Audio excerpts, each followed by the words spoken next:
Indian super fighter असोसिएशनच्या पुढाकारातून मुंबईत राष्ट्रीय मिक्स मार्शल आर्ट स्पर्धा झाली।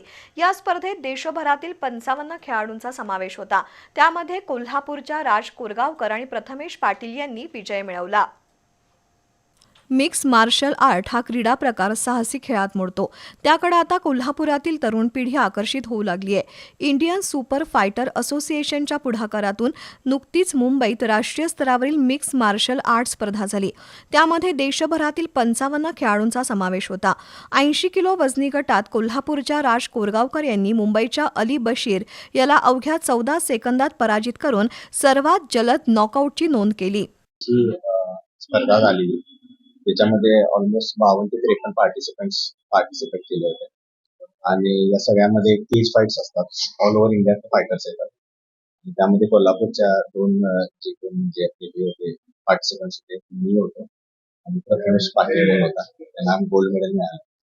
आणि त्यामुळे रेकॉर्ड सुद्धा झाला की 14 सेकंडचा ISFचा सगळ्यात फास्टेस्ट नॉकआउट माझ्याकडनं झाला।